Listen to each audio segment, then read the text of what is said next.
upenyu waitengwa ndaitenga hwamai vangu. Vari vapenyu vanobvira watengera futi. Waida kuzowatengera upenyu waita matenesi. Dai upenyu waitengwa ndaitenga hwamai vangu. Ivo amai vacho vari vapenyu. Zvamai hauna kutenga. Kozo ndaida kuzotenga iri life. Unoita mafanisi. Mubereki mpenyu aripo unozva uri kuita akangofa sokuti zvavo vana vabereki aripo waite. Mukana uchiripo wokurumbidza Mwari, wokushumira Mwari. Take advantage. Rumbidza Mwari, shumira Mwari. Inosvika nguva yekuti hauchakwanisa.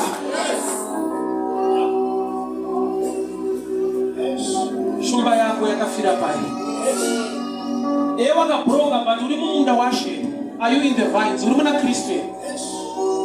Nokuti zvikaoma uri muna Kristu, he makes a way. Zvikarema uri muna Jesu, he makes a way. Zvikarema uri wega, pane nyaya. Shumba yakajova against him, not them. So chese chinorwa newe. Mwari vane anointing inouya futi pauri nokuti uri mwana waMwari. Shumba kwakutosarudza akazodzwa no mistake yaSatani kuda kunetsa mwana waMwari. Nokuti hatirwi feya tinorwa nezvimwe zvinhu zvinotigara. Pane nyasha dzinouya patiri kana hondo dzacho dzasimuka. Shumba dai yakaziva kuti uyu ane simba rinouya paari, yainodzvoera amai vacho kana baba vacho, but yakaita mistake. Era yakaitwa nemadhimoni ekwenyu ndeyekusiya uchinamata Mwari mupenyu. Wai nokuti pazvikasimuka iwe uchangoti Jehovha simuka iyo yange yekuwapara. Pazvinosimuka unoti Mwari wangu zviratidzei. Nekuda kwokuti Mwari, the Holy Spirit convinced me to be in this place. So ndinotoitirwawo zvakanaka unge ndiri panapa. It's good for me. Zvakatinakira kwazvo. Judges chapter 14. Judges chapter 14 from verse 1, and I'll read. Now Samson went down to Timnah and saw a woman in Timnah of the daughters of the Philistines. So he went up and told his father and his mother, saying, I've seen a woman in Timnah of the daughters of the Philistines. Now therefore get her for me as a wife. Then his father and mother said to him, Is there no woman among the daughters of your brethren, or among all my people, that you may go and get a wife from the uncircumcised Philistines? And Samson said to his father, Get her for me, for she pleases me. Verse 4. But his father and mother did not know that it was of the Lord, that he was seeking an occasion to fight or to move against the Philistines. For at that time the Philistines had dominion over Israel. So Samson went to Timnah with his father and mother, and he came to the vineyards of Timnah. Now to his surprise, a young lion came roaring against him. And the Spirit of the Lord came mightily upon him, and he tore the lion apart, as he would tear a young goat, though he had nothing in his hand. But he did not tell his father and mother what he had done. When they went down and talked to the woman, and she pleaded Samson well. After some time, when he returned to get her, he turned aside and see the carcass of the lion, and behold, a swarm of bees and honey were in the carcass of the lion, and he took some of it with his hands, went along eating. When he came to his father and mother, he gave them some, and they ate. But he did not tell them that he had taken the honey out of the carcass. Baba, tinokutendai maneno anu, taurai muupenyu wedu. Shoko renyu ngarititsure nekutidzidzisa nekutigonesa. Mbireni gokudzwa muzita ra Kristu Jesu. Amen. Pane mazuva ekuti Mwari uri kutuma a deliverer unonzi Samson to deliver vana veIsraeri kubva mubondage, kubva muutapwa, muusungwa hwevaFilistia. But nzira inoshandiswa naMwari kuti vadeliver vanhu vachishanda naSamson ilove, rudo. Samson akaona musikana akanaka kuvanhu vasina kunaka. VaFilistia vaijaya pandaverenga pati, the Philistines were ruling over the Israelites. Kurati vaFilistia vaidzvanyirira vana veIsraeri. Samson ndokubva aona musikana akanaka kuvadzvanyiriri. Ndaridzore picture iri natural. During the time of apartheid, varungu vachita zvavanoita against the black people in South Africa, poita mwana womutema ati ndaona musikana akanaka kumabhuwa. Iyo mabhuna achidzvanyirira vatema. Koita munhu anoti but kune musikana ari right. Ndo picture yacho manje. Samson aona musikana akanaka kuvanhu vasina kunaka. Ufunge ndo zvimwe zvinogona kuitwa naMwari zvikatishamisa. VaIsraeri nevaSamaria vanga vasingadyidzani. But Bible rinoti Jesu unotsanangura pamusoro pemuSamaria akanaka. Statement iyoyo haina kuitira vadzidzi zvakanaka nekuda kwekuti ivo vaIsraeri ndo vaizviti vakanaka pamberi paMwari. But Jesu unogona kuonawo kune muSamaria akanaka. Samson achishandiswa naMwari pabasa rake. He is a shadow picture mumvuri waJesu. Nokuti Samson was a Nazarite and Jesu wedu ndiyo Nazareta. Ndanipe information iyo tisatenda kure. Vamwe vese vakashandiswa naMwari to redeem kubatsira vaIsraeri kuti vaponeswe. The likes of Gideon ane vanhu vaimitira. The likes of Jephthah ane vanhu vaimitira. But kana ari Samson aita ari one. Nokuti Jesu wakaya kuzoita basa ari mumwe chete. Yes. Samson waona musikana akanaka. Saka chanetsa vabereki vake ndechekuti kowashaya here musikana ari right kuhama dzedu kuvaIsraeri. Why have you gone to the uncircumcised Philistine? Gamba pfungwa yaMwari vachida kutiponesa pavakatuma Jesu. Chakashandiswa ilove. For God so loved the world, He gave His only begotten Son. Nyika yaipa pane kuti Mwari vatsamwe vatirwise, vakatirwira nerudo kubudikidza naJesu. So pavari kushanda naSamson vari kushandisa love. Saka vabereki havasi kuitirwa zvakanaka. It's unfortunate kuti vabereki vake havasi kuziva kuti this is of the Lord. Bible verse 4 that for his parents did not know that it was of the Lord. Mufunge hama dzangu Mwari anogona kushanda nemunhu tese tikatovanzirwa tikasaziva kuti it is of the Lord. Why? Nokuti munhu ari kuita chinhu chatisina kujaira. Tine zvatinogona kugamuchira nekujaira pakati pedu, but Mwari vakada kuita chinhu chitsva nemumwe munhu hazviitire zvakanaka. Samson ari kuda, ari kunzwa rudo nemusikana wechiFilistia. But ukazvitarisa Samson pese paaedza kuroora vane utsotsi hwavaimuita. Samson haana kubvira aita mwana kana kuroora kuvaFilistia, but aida kuroora. So wakaona munhu akanaka kuvanhu vasina kunaka. Ndokuti vabereki ndimuperekedza, iye vabereki ndokubva vava convinced. Vakumuperekedza kundoona musikana wake. Vasvika muvineyard mumunda wemizambiringa. Izinotaitira pamusoro pemizambiringa. Jesu unoti I am the true vine, ndini muzambiringa wechokwadi. So pavakasvika mumunda wemizambiringa, a young lion came and he began to roar against him. Vaifamba vese vari 3. But shumba ndokubva yajova against him, not them. Chirungu chaindinetsa patakandanzwa. Hauzopotsawo kapadikiwo.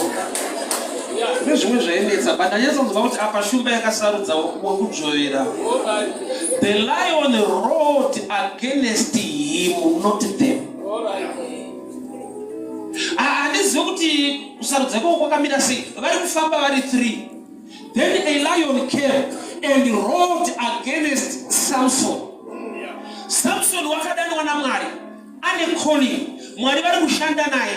But pavasvika mumavhineyard dzemuTimna, shumba iri kuuya haiendi kuvanhu vasina calling, inoda wacho akadaro. Kunoti dambudziko rinenge rinotozivawo futi kuti wekuataka pano kuti zvisafambe zvakanaka kuenda pane zodzo. But it's unfortunate nokuti kana Samson ari mucalling yaMwari, shumba pairi kuuya pane zvinouyawo futi pana Samson. Bible rati and the spirit of the Lord came. Haipa panopata macha. Mwari ngaaite saizvozvo muupenyu hwako. Pazvinosimuka zvichizvova against your marriage,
situation yako shumba ngango iri kujola but kuna shumba uti rata vita kuna Yesu wa Nazareta and the lion yako uya kiriti Samson but Maria anakuti ngashipele shagadaho but shini against your life but manera judgment manera yashashishi but shinofani wakuitika pamani zako pabasarako pamsore pe muri yako but shinofani wakuitika mayauchene ngaburuke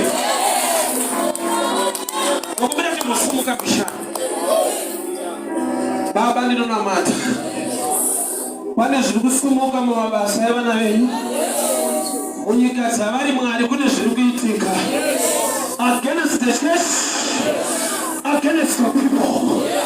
Faithful God, Ancient of Days, Holy One, the God of Israel.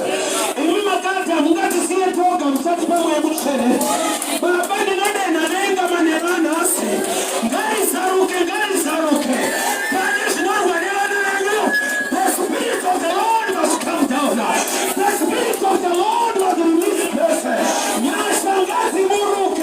Nyashangazi muruke kana panish not whatever is yako nitaona yasha pamsura pewanano yako kana panish not against the fruit of the womb nilokoti batamwana kana panish not babasarako pamari yako I release the grace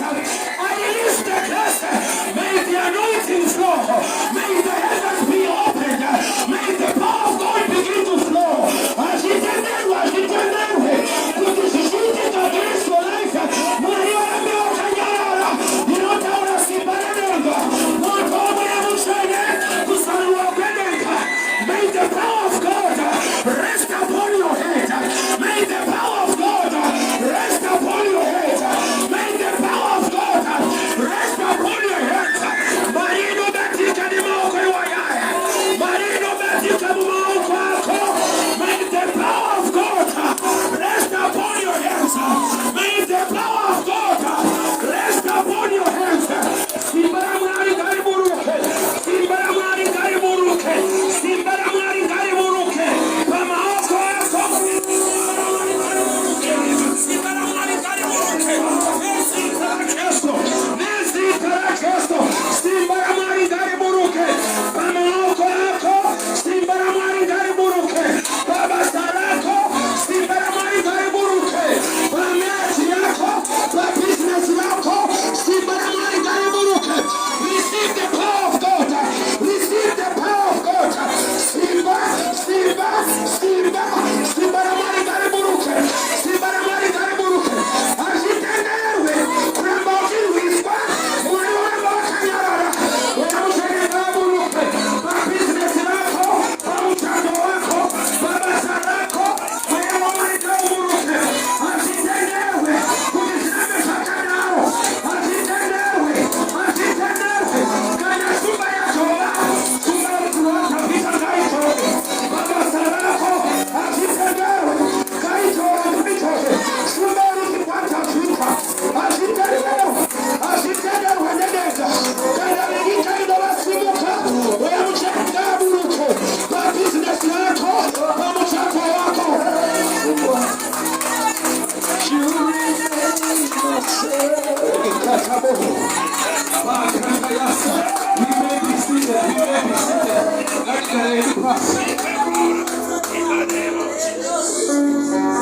A lion came and roared against him, and the Spirit of the Lord came upon Samson. The lion roared against him. Mwari ndokubavaziva kuti shumba isi kudzvovera munhu wese saka hatidurure mweya pane munhu wese tiri kuda kudurura mweya pane vari kurwiswa bese. You know your situation. Mwari havarambe vakanyarara nokuti vakatendekele ndi baba vako vanokuda vari kuziva zviri kuitika vari kuziva zviri kudzova zviri kumusha kwako kune zviri kudzova zvichiti anodzoka chete asina chaakabata harorwe zvakazvita inomira semuprofita waJehovha kuti Mwari nekutendeka kwavo ivo vazuro nhasi namangwana bhizinesi irovo riri kujoerwa nevose iri kuti kune mweya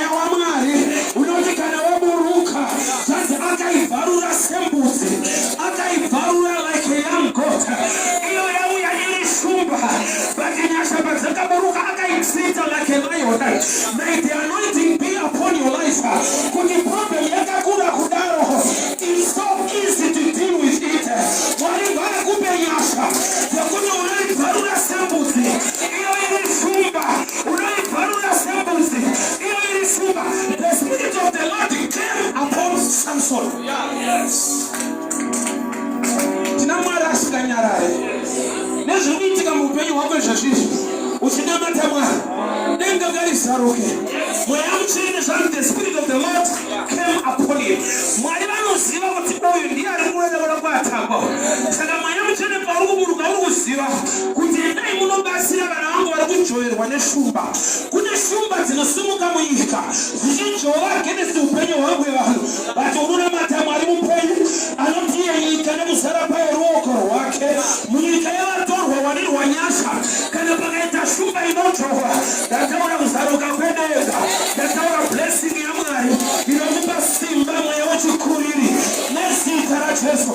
So shumba yajova against him. Mweya mutsvene ndokubva wauya upon him. Samson ane calling wakadanwa naMwari.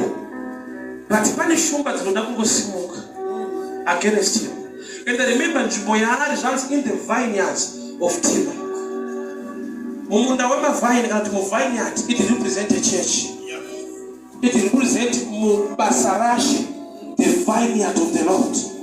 Imomo mune shumba inouya. Saka Samson mweya waMwari wakabva wauya pamusoro pake, kwete wekuti atize, but wekuti agone kudhila nechiri kuzhova. Wamhanya waneta, it's time to stand and face this challenge with the anointing of God. Aiwa, tingarembe tisingotiza kavaro yemuroyi yakufanira kumbotizawo. Zvakudawo change. Haukaramba uchingomhanyiswa, wakuda kumboona nyasha dzekumira vambomhanya variyo. So Samson mweya waMwari wakauya pamusoro pake. Ndokubva abata shumba akaibvarura. Just like a God. Yeah. Bible not ndokubva apfurira mberi nerwendo. Hakuna chichauya murodhi chichatarisa kuti usvike paunofanirwa kusvika. Hakuna chichauya murodhi chinouya ngazviuye but iwe zviudze kuti pane kwandiri kuenda. Vanoita zvavanoita itai but God is taking me somewhere. Vanoronga zvavanoronga against my marriage but muchato wacho uriko chete. Vanoronga ngavaronga against my business but profit inobatika chete. Vanoronga rongai no weapon fashioned me will prosper. Ndina Mwari une simba nechikuriri. Shumba yakajova but rwendo rwakagumira panzira. Mweya wekuti chese chavada kuita achipere pauramba nezita raJesu. Kana pakaita shumba dzinojova unofanirwa kusvika paunofanirwa kusvika. Kana pakaita vanhu vanoti hauna kufunda, hauna hama, hauna kudzidza, enda paunofanirwa kuenda. You must get to your destiny by the grace of God. You must reach your destiny by the grace of God. Hazvina basa kuti kune shumba dzinojova.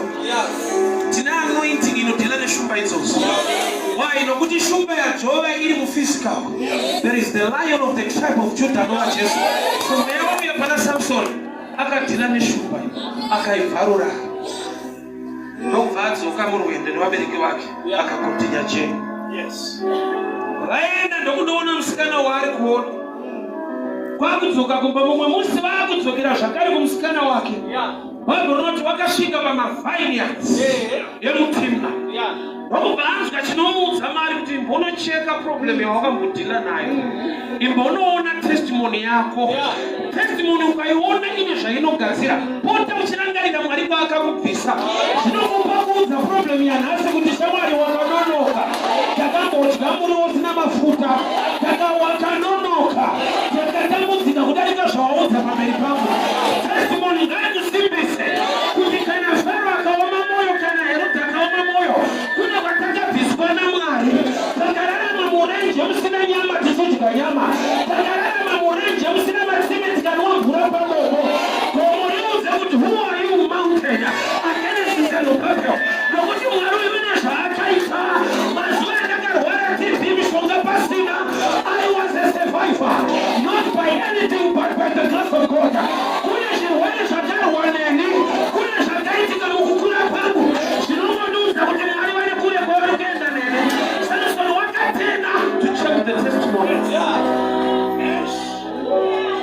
wakazvenga vabereki ndobva asvika kunotarisa akaona the carcass stone, the dead lion, kwete yakafa bedzi but zvanzi mairi mune uchi. Shumba inouya kuzodya munhu but iyi shumba yakauya kuzoita kuti azodya. Shumba iri suppose kuataka munhu yomudya but paakadhila nayo, paakaibvarura, akudzoka nemumwe musi akasvika shumba yaunzawo chikafu kwaari. So pane nguva yekuti problem yangu haisi problem, stepping stone. Yakatouya yakaberekeswa kukusimuka kwako, but nyaya ndeyekugona kudhila neshumba iyi. Shumba iyi ukaitiza watiza uchi, rati kune umwe uchi unouya kwete uri uchi but iri problem yakada kuzotakura uchi wacho. Akadzokera akaona mushumba yakafa muine uchi. Yanga iri meant kuti imudye but paakadhila nayo zvakanaka yakamupawo zvekudya. So uchinamata kuti Mwari ndiri kuda breakthrough, apatange pauya uchi panouya panosvikira uchi. Saka panosvikira uchi dzimwe nguva panouya pane problem. Iyi shumba yauri kuona uchi, iyi shumba yauri kuona ndo chikafu chako ichi. Munhu hadye shumba but uchadya mushumba. Shumba idyiwe but shumba isaita kuti udye. Shumba ugone kuidya but iyo ichaunza provision. Zvanzi atena aenda pane shumba yaakauraya, akawana mukati mayo muine uchi, mune nyuchi dzirimo uye muine uchi. Zvanzi ndokubva abura uchi with bare hands. Haana ene chinhu chaari kushandisa. Zvanzi wakabura uchi. Kureva kuti shumba nyuchi dzakatoudzwa kunzi uchi waSamsoni musiyana. Kana auya kuzobura uchi, musiye atore uchi wake zvakanaka. Nyuchi haana kudhila nadzo, akangotora uchi hwake ndokukotinya nerwendo. Zvanzi akatosvika kuvabereki akavapa uchi vakatodya. Provision yeministry, provision yekwaari kuenda yakavigwa muchallenge yaakadhila nayo in the plate or in the vineyard yemuTimna. Kwaari kuenda zvaitika apa, it's prophetic. Kuwana mushumba muine uchi, kuwana zvakanaka kana zvinotapira kana kuti breakthrough inside a dead body. In other words, ukatarisa Samson wacho end story yake, akakunda, akauraya vanhu vakawanda paakafa. Kureva kuti the greatest or the sweetest victory came when he died. Saka shumba yakafa mukati mayo mune uchi. Chiprofita kuna Samson, nokuti Samson anengewo Jesu, shumba yerudzi rwaDhavhidha.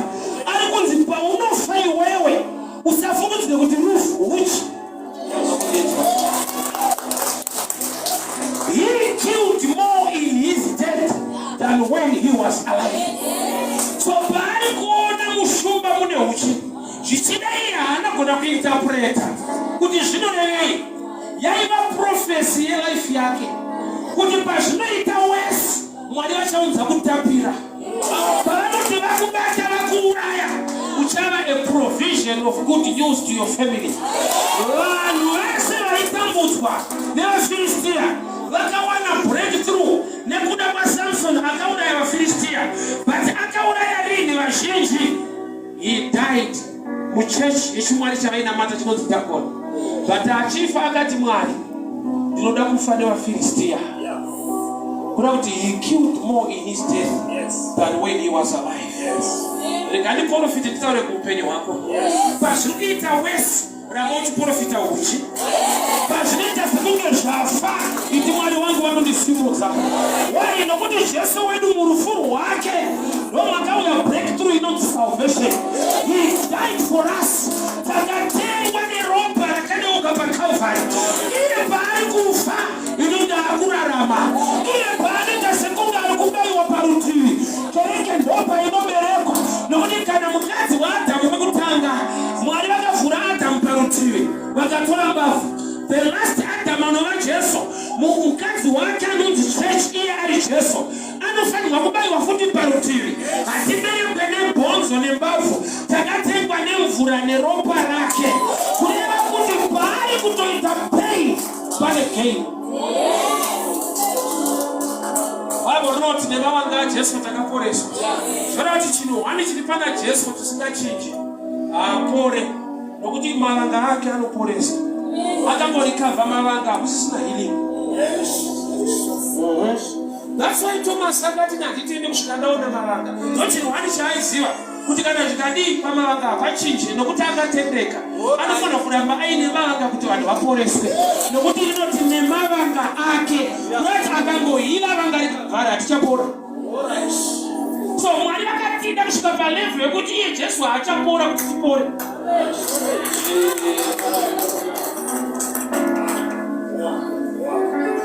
Mupain achitambudzwa paCalvary, vakaipa vaizviziva kuti uchi hunobuda kana shumba yafa. Haigona kuroverera Jesu, nokuti ishumba yerudzi rwaDhavhidha.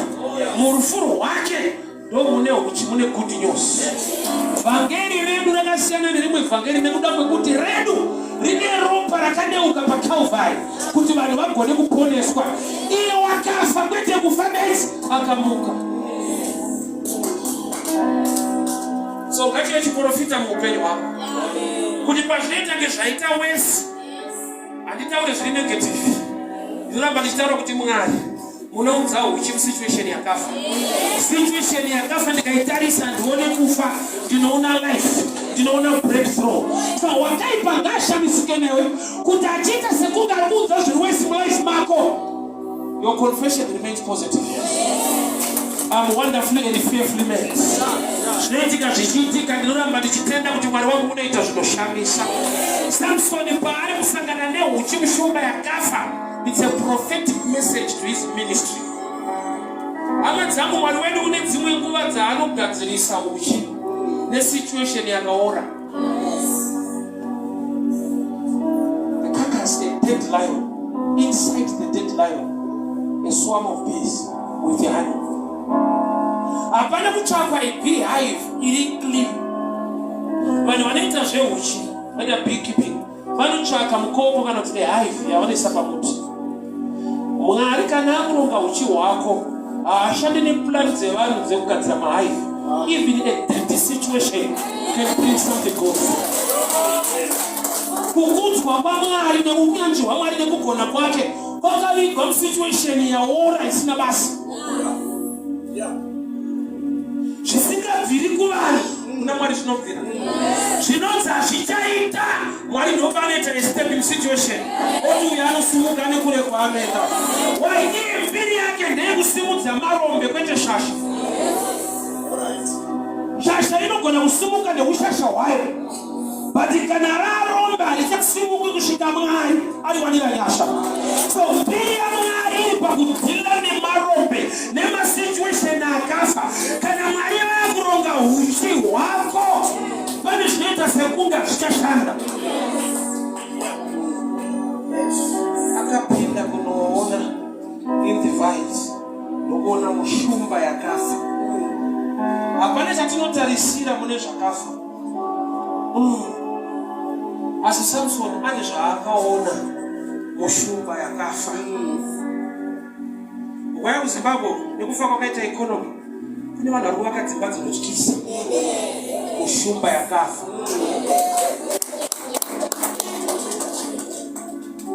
Kune imwe nyika yandakasvika from Zimbabwe, ndikati vanototisa futi sure, ndikati was vane picture yenyika yevanhu vakafa nenzara vakapera basa. Zvakavanetsa kuti ndokaunotogara chaicho ikoko, nyika isina kana mari. Pazvese zvingataurwa kuti Zimbabwe ikazodai, ukanopinda unoona kune vanhu vari rati vana Mwari wavo. But I always tell people these two things. Survival yekuZimbabwe haisi palevel iri normal. It's either uri mbavha kana kuti una Mwari. Pakati apa panofiwa hapana namike zvechokwadi. Nokuti zviri normal hazvisi normal. Hakuiswe mari kubank ikoko. Mari inotambirwa nevanhu haikwana ikoko. Saka ukada kunyatsoshanda uchitangira mari yako unofa. Chinhu 2 bavha nenyasha. Watoshaya nyasha wotobawo ukabawo wosubawo kwati zvadhakwa. Nyasha dzakanakira hadzisungisi. Usingashande unogona kunongedzera motikari yako nemota. Zvenyasha hazvisungisi. Hazvitireseki. Hauzi toda kukuvheta unongoti Mwari wangu wakaita zvinhu. Moses paakauraya muEgyptian aitsvakwa yakaitori mhosva. He was a murderer. Mwari paakafamba naye pakafa maEgyptians paRed Sea. Haana kunzi murderer, deliverer. Ukaita naMwari zvinochinjwa.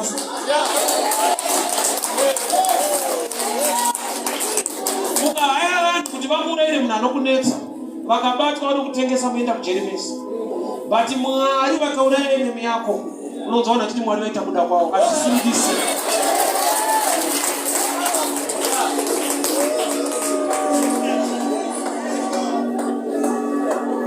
Saka zvakanakisa kuvimba naMwari pane zvimwe zvese. In that situation kune vanhu vanosangana neuchi hwavo. Kana uina Mwari wako uchi hwauya sei mumunda wemavhainzi imomo, munda iwoyo unoattracta nyuchi mumaruva. Kurati a dead situation haikupe uchi kana musituation yacho musina zvinoattracta nyuchi dzinogadzira uchi. In other words, ndiri kuti ukashayiwa Kristu musituation yakafa zvatofa. Usati kana zvaona kuti Mwari vane zvavanoita womerwa uina Mwari wacho. Saka hauona zvadai so pane zvada kuitika. Hapana zvakanaka zvinobuda ukaona zvimwe zvinoipa kuti zviipe. Let's be real. Zvimwe zvinotooma kuti unyatsomerwa.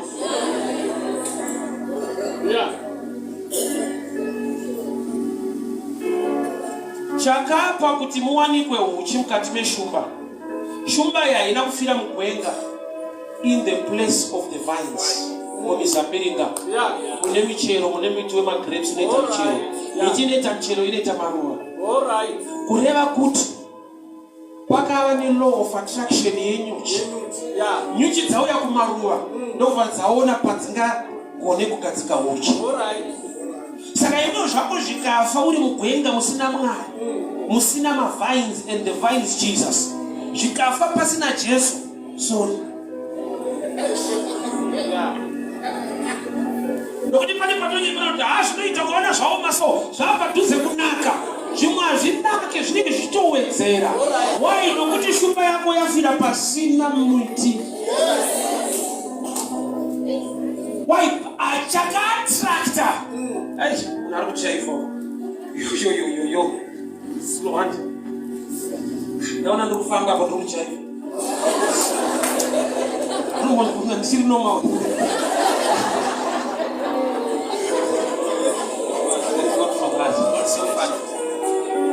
So, shumba payafira panogona nekukwezva nyuchi.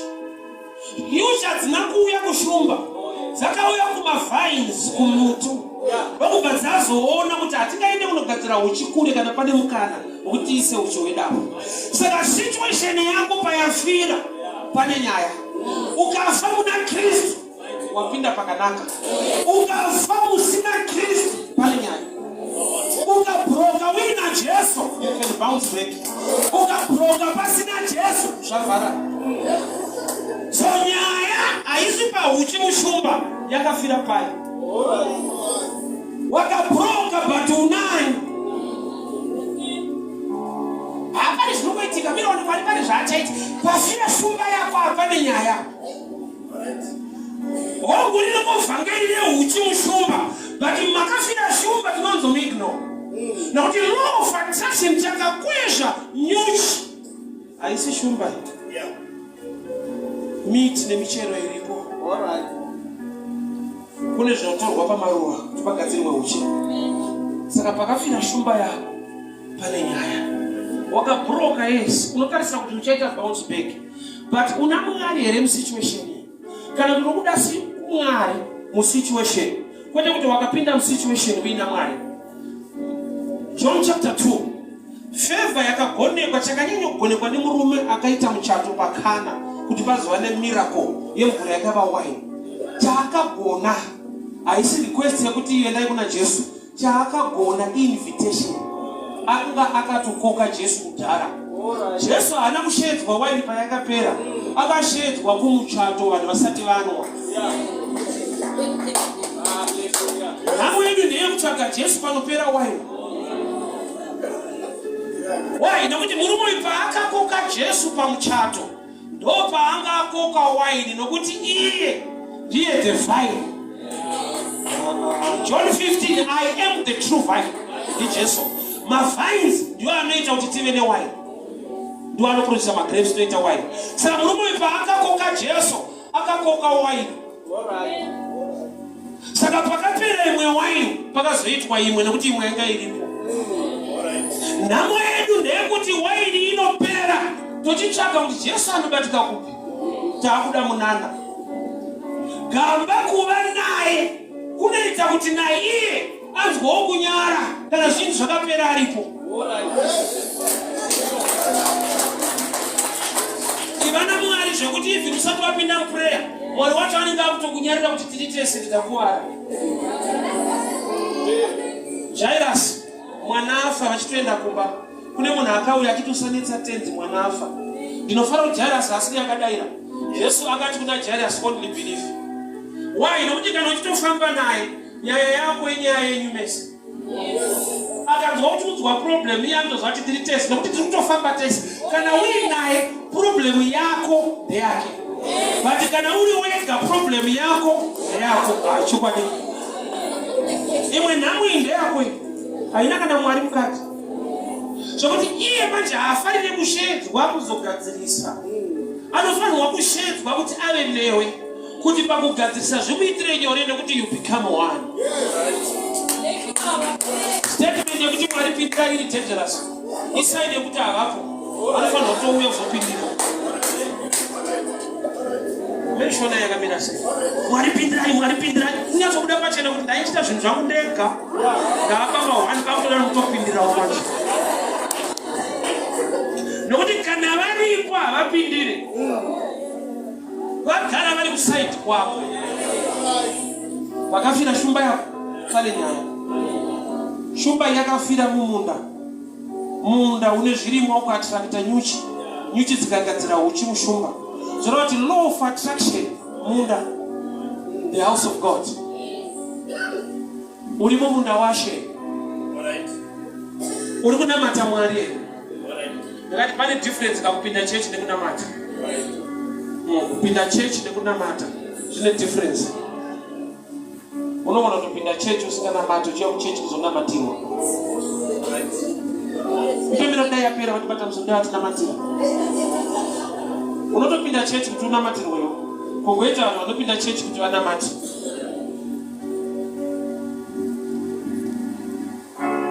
Munda wemizambiringa ndoune nyaya, nokuti vakaona shumba yakamujovera mumunda, akadhila nayo mumunda. Paakadzoka akawana muine huchi yafira mumunda, yakoshumba iri pai.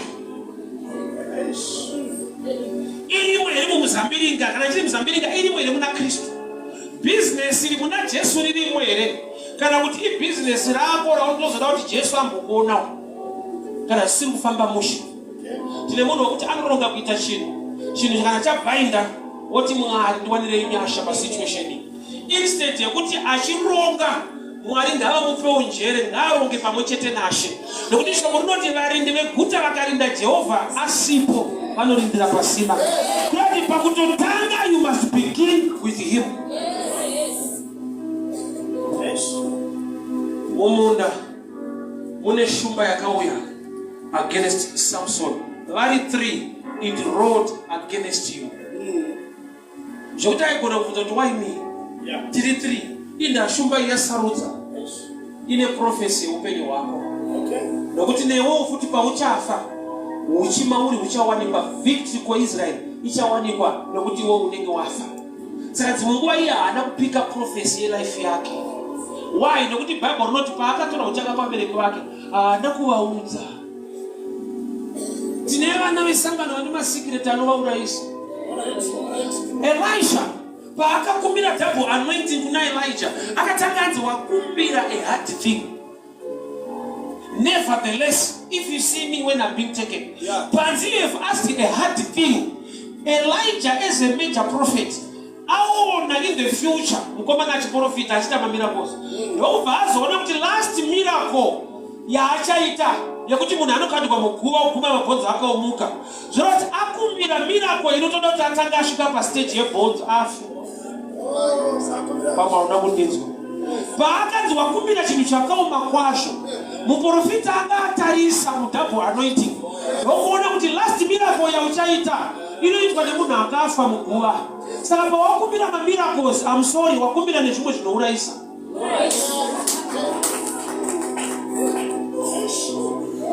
Saka iye anozobvunza kuti sei mati ndakumbira zvakaoma, kungoona excitement kuti tapiwa zodzo. Samson was a secret keeper. Anakudza vabereki tatora huchi mushumba yakafa. Why? Nokuti on the other side, as a Nazareth, semunhu angari dedicated down to the Lord, he was not allowed to touch a dead body. All right. Yeah. But mwana ane gift asina information. All right. Alikuwa utadatona mushumba yakafa. Wewe unaona kana pasisiana nacho. Why? Because mukangotora huchiwo ukati ukaita partake blessing yepachinhu chakafa. Newo wamuzofa kuti mauri muite uchi. He was a secret keeper. Why? They were not allowed to touch a dead body. Saka akadya zvinobva murufu ndokubva adya nerufu rwacho. Ndokubva afana neshumba yaakauraya. Why? Nokuti I keep a secret. Vabereki vake vaiziva shoko. That's why vaida kuona musikana asiri vakati, why going to the uncircumcised? Why? Because they were not allowed to marry with other tribes. Saka vabereki vanga vane shoko, iye aine chipo. Chipo chikashaya shoko chinourayisa. Chipo chikashaya shoko chiri dangerous. Pane kuti chikublesse chikubatsire chinokuuraya. Guideline and gift must be the word of God. Someone akaita chipo so. Vanhu vari gifted kazhinji vari stubborn. Zvinototora nyasha to be humble when gifted. Ukanzwa kuti ndogona unoita mweya uda kunyengererwa. Munhu akaita chipo so pane chinoita accompany the gift. Zvokuti akashaya shoko rinomupa discipline. Vanhu vane zvipo vanonetsa. Timbire yokani. Unozozviziva kuti vachataura chete. Hatimosimuka. There's something else. To be gifted and be humble is rare. Vanhu vane zvipo vanoda kunamatirwa. Gift inobreatha kamwe kaustubborn.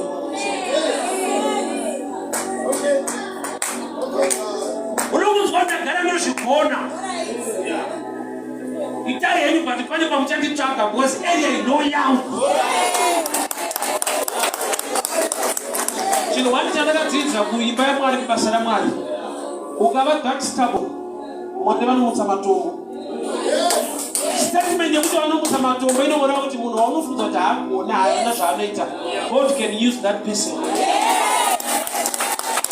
Hakuna kusina safu. Mwari vakanotovaonga musoro sapu yako iripo.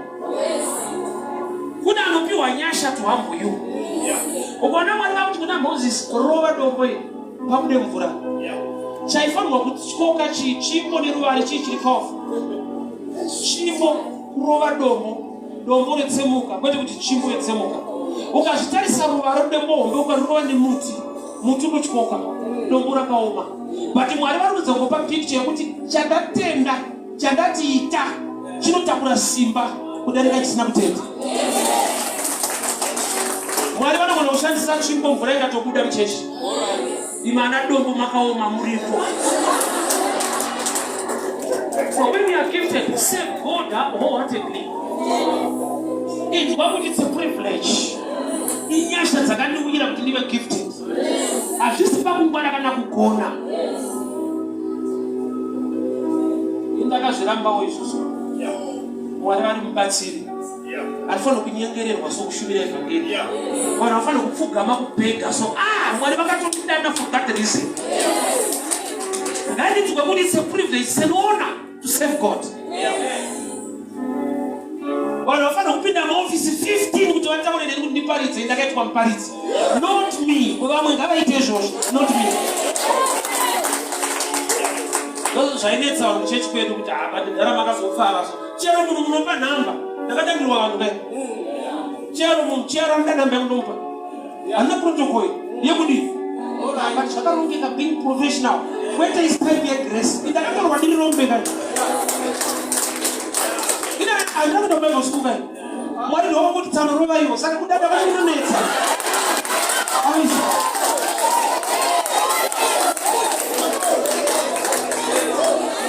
Apana zvandakaita zvandakasita digiri. Ndakaerenga. Ndamuti tsano chingorova iwo. Saka ndinozivisa kuti maprotocol so. Ndega ndinonyara kuti zvazveifuti. Ndekwa takatorwa kuye takutooma kuonekwa isisi. It humbles me. Ndikatarisa kwaakanditora, it humbles me. Azviti kuti ndidada akachitomboita. Vamwe vangatodaro, vangaita protocol, vangatoti being professional nekuzodii, not me. Saka tona kuchechi pandopinda ndotodawo kuti service itange ndirimo nditoimbawo. Ndinotonamatawo kaina ndinamatwe. Kana masvingo eJeriko akadonha nekuimba anofanira kushota. I always tell people this statement, praise. Kana tichipa announcement. Hakuna vanhu vanotiimbira muchechi. Hatiimbirwe, toimbira Mwari guys. Ndingatoimbirwawo inini, titiimbire inini vanhu. Ndotoda kushambawo kutoimba, kutotambirawo Mwari wacho. Unozvati Mwari chakava unique kusvika Mwari vati David muri umo pamwoyo wangu. Munhu wekuti anga asingatarise kuti ndiri chef kana afunga kutambira Mwari. Ari mambo aitambira Mwari. Iwe kana pausabuku haupo wakatooma miri. Utamushe maniro. Kana magurugurita kuchikoro chavanobhoenda. Ende zvakatokomeresa upenyu bati. Hauna basa rekurumbidza Mwari. Taisimukai kani. Operai kani. Nimbirai Mwari wenyu kani. Mwari anokupa upenyu. Woteta David anakutarisa status. He was a king. Aigona kusarudza kwaya inotamba akagara sokutambai. But akati ndarangarira Mwari waakandibvisa. No wonder the kind of dancer inamufadza mukadzi for one reason. Yanga isina order. All right. Vamwe vaitamba according to the beat zvairiitwa. Iye aitamba according to the testimony. Yokurangarira kwaakabviswa. Truly he was a king in the palace. But akatorwa kupi kujamu musango. Saka I name his jive kuti Jamu Palace Dance. Yakadzikama, yakashandukira. Yakadzikama. Saka mukadzi akati ukausuku kwana. Gamba murume ari kublenda kuti panani mumachonyonyo. Ndikazaitwa chef. Uyu Mwari ndomutambira. Kana vanhu vakapowa kana ini ndinoziva kwaakandibvisa.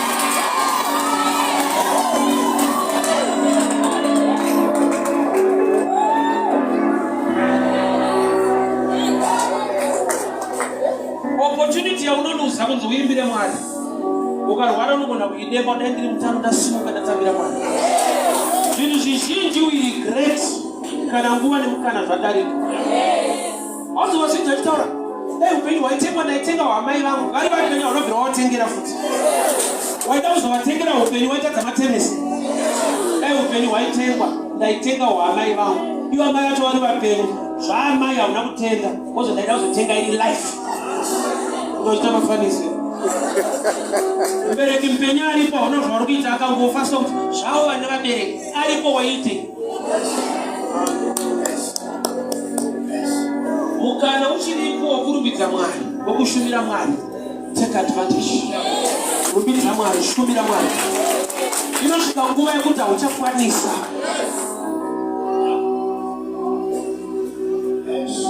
Shumba yako yakafira pari. wakabroka but uri mumunda washe. Are you in the vines? Uri muna Kristu.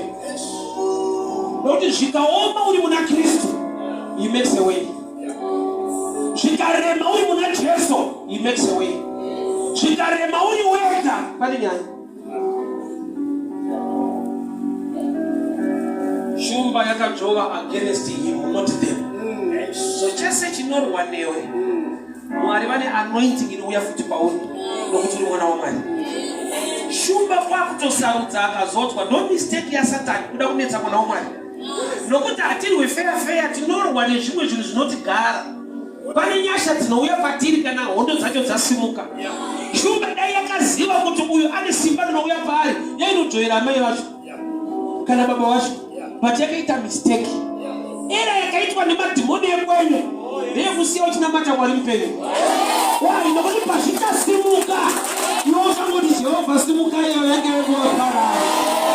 Pazvinosimuka unoti Mwari wangu zviratidzei. A lion roared against you. Saka usanetseke nekuti shumba iri kujova. Unayo iri real.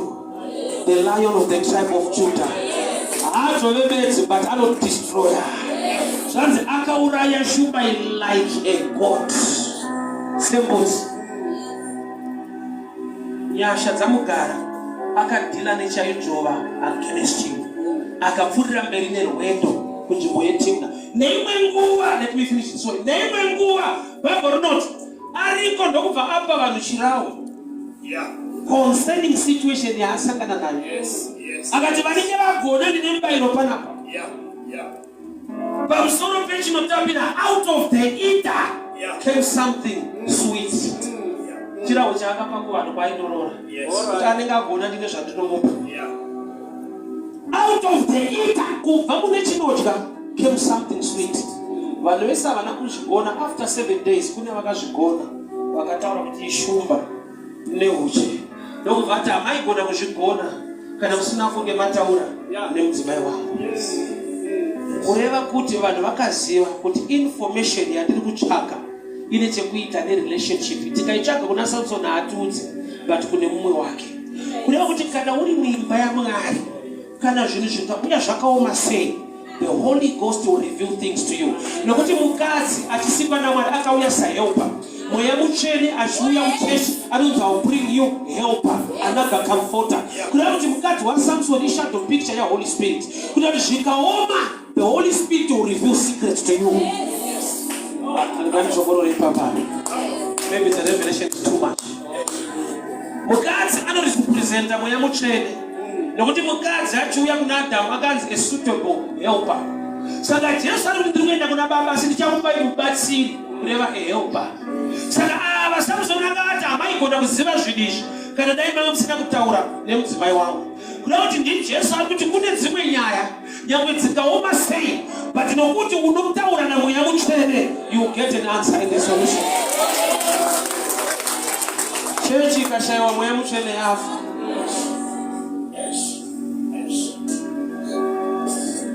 Jesu akatoti kuvadzidzi vake, endai munomirira Mweya Mutsvene. Kana Mweya Mutsvene auya kuti mungoita basa.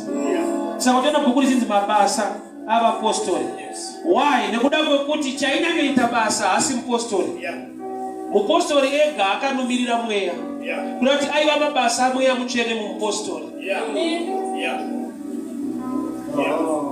Vari maapostors havana kuita basa, vakadzimirirai Mweya. Mweya wauya ndopakatanga mabasa avapostori. Kuda kuti anga ari mabasa aMweya Mutsvene mumupostori. Jesu akatyira chechi isina Mweya Mutsvene kuita basa. Why? Nekuti kune machallenges asingade kungwana nekudii, anoda the power of the Spirit of God. Saka uchiona chechi kanzi yedu haisiye Mweya inotyisa. Nokuti Mwari wacho Mweya anonamatwa mumweya, iwo upinda isiri yomweya. Ende wega kuti wakatsotswa hauna ndiwo usinganzwe. Mwari Mweya anonamatwa mumweya, iwo tidzeda tisidze mweya. Unosana kuti even John the Baptist paakabvunzwa kuti ndiwe here akatimirira umwe, akatobuda pachena akati handisiri, indiri kungogadzirira handisiri. But Bible rinoti Johani aitova nevadzidzi. vari kudzidza kuchechi kuti handisiri. Johani ari munhu wakavhara ainzi ndiwe here Mesaya, zvikati no ndiri izwi rinongochema murenje kugadzira nzira yaShe, urati handisirini. But iye ari kuti handisirini, ane vanhu vakati ikoko ndokwatosubmita topinda ikwa Johani isiriyo topinda iyo.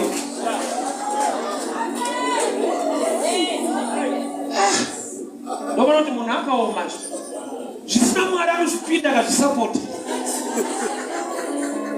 Shuwa vanhu vakapinda chechi yekwaJohani, iye Johani achiti handisirini.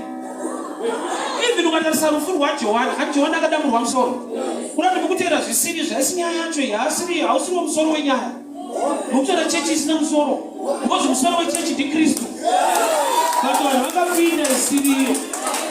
Vasina kana kunyeperwa. Nyangwe Faro aiziva simba ren'anga. Pakauya Mozisi naAroni, tsvimbo dzikakandwa, nyonga dzen'anga tsvimbo dzese dzikamedzwa. Haana kuenda kusaiti kwaMozisi naAroni. Akaramba aine timu yaRuza. Sacho zvona kana nyangwe kubhora mani. Munhu anotanga achisapota timu nokuti inogona. Yotanga kurohwa unonzwa kuti handisiye ndokwedu. Haachada mari dzavo dzowatomweya. Mani uyu yakamupinda zvokuti kana yakarohwa pane mweya wezvinhu. Sorry kuzitaura mani uyu, but ndoda kukupa picture so.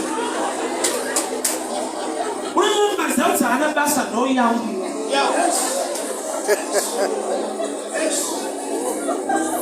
Tisiye ndokwedu, tofira ikoko. Ende unopa zveshuwa. Unofira ikoko.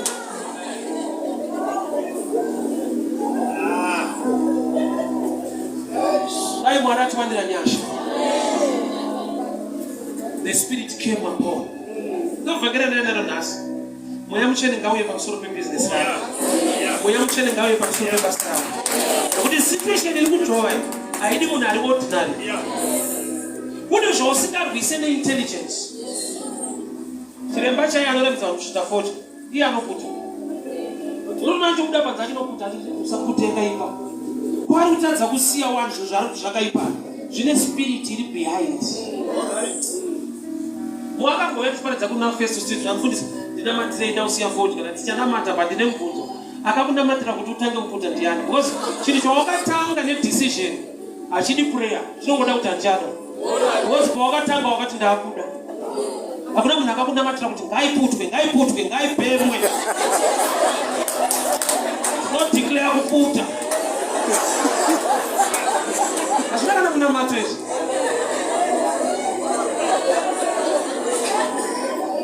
Mumwe ndiakatoti ndipei mavhesi. Ndoda kuirega ndipei mavhesi andaridza 40. Ndikati 40 haidi mavhesi. Iyo pachayo yakatonyorwa sokuiverenga. Yakanzi danger.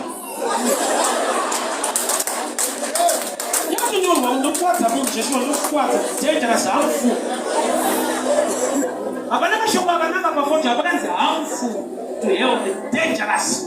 Unobva ati pa danger ndikuda vhesi inorambidza danger. Webva unoti hatisi kutonza musha.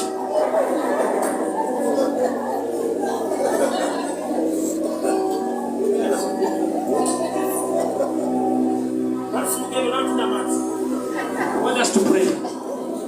Unamato wako newangu ndewekuti Mwari, kune situations dziri kuJohwa singade kufunda kwangu, runako rwangu, kungwara kwangu, zvakuda kuti Mweya Mutsvene abate pamusoro poupenyu hwangu. Pane pari kutadza kushanda beauty, murume ari kuenda ende kwari kuenda kwacho hakuna munhu akanaka kana. Wega unozoti iya mweya. Paakaenda kwacho dai kwainoku ukamutarisa kwaakaenda, unogona kumudzira tsano marasika. But anozonzwa mwoyo kuenda ikoko. Beauty haisi kumudzora. Intelligence ziripo, but the situation haidi wakangwara inoda vane nyasha. Shumba yakanzvova, Samson anongoti ndiri Samsoni ndakadanirwa naMwari. The Spirit came upon him. Unamato wako newangu manera nhasi ndewekuti Mwari, pane chese chiri kuzodzvova against my life, I pray for the anointing to be upon my life. Say that. Let us begin to pray. Father, we pray. Father, in the name of Jesus. You know, for the power of every situation, we break the lion against my marriage, against my relationship, against my career. I pray upon the power of God. Let it be anointed with the Holy Ghost. The Spirit of the Lord will be upon my life.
Let me make this declaration. Thank you, Lord. Every report Yes.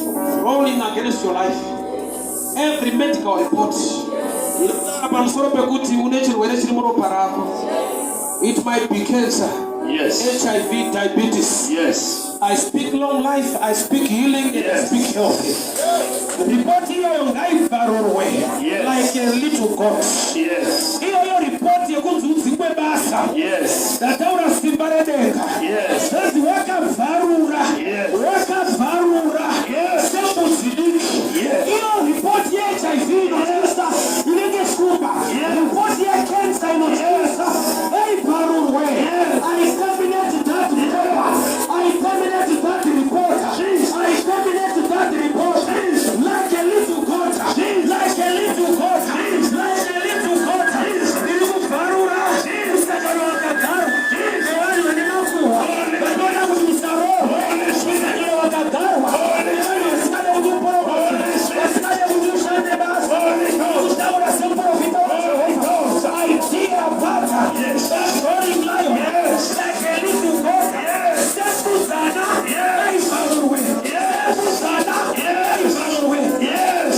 Thank you, Lord, for your anointing. Yes. And the power of the Holy Spirit. My God.